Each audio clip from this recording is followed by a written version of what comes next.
All right, so on Monday, House Majority Whip Steve Scalise took to Twitter to defend President Trump, and Congressman Scalise wrote President Donald Trump went into this meeting with Putin from a position of American strength to combat Russian aggression, but it's important to remember how Russia was allowed to get to this point.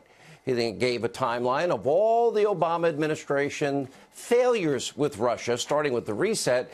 He joins us now, the House Majority Whip, Louisiana Congressman Steve Scalise. Why don't you just go through this? Because this is, I didn't want to put it in my Hannity history lesson because I thought you did a good job, but I did show Hillary with that silly reset button of hers. Yeah, and don't forget the cackle. Sean, great to be back with you. Look, there were so many different things that Barack Obama did when he was president. He mocked Mitt Romney in that 2012 debate, saying, the 80s want their foreign policy back, when Romney said Russia's a big threat.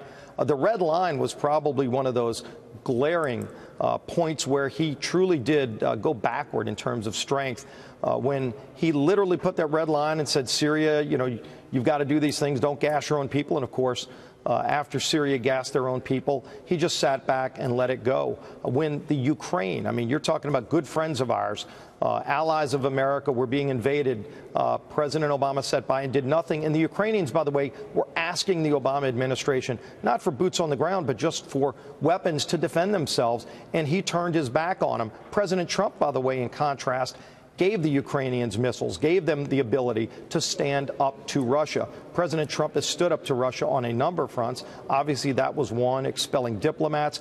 President Trump increased sanctions. He worked with us in Congress to increase sanctions against Russia. So there's a big contrast between President Obama just ignoring this threat. Said many times, yeah, Russia did it. Yeah, they meddled. Yeah, they interfered.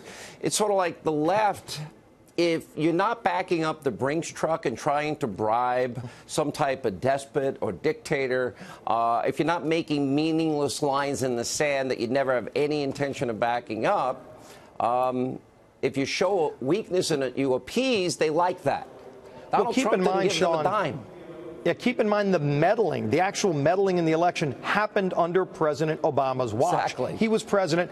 There's evidence that he knew some of that was going on. He just didn't do anything because he thought Hillary was going to win. So you look at what President Trump has done. He's acknowledged there was meddling. We, by the way, and Chairman Nunes and his committee have done a great job. You've pointed out. But Devin Nunes and his committee showed there was meddling, but there was no collusion between either campaign.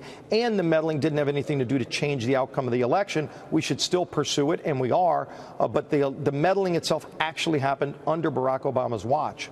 All right, Congressman, glad we have a few strong Republicans there that are willing to actually tell truth and give a proper history. Thank you for being one of them.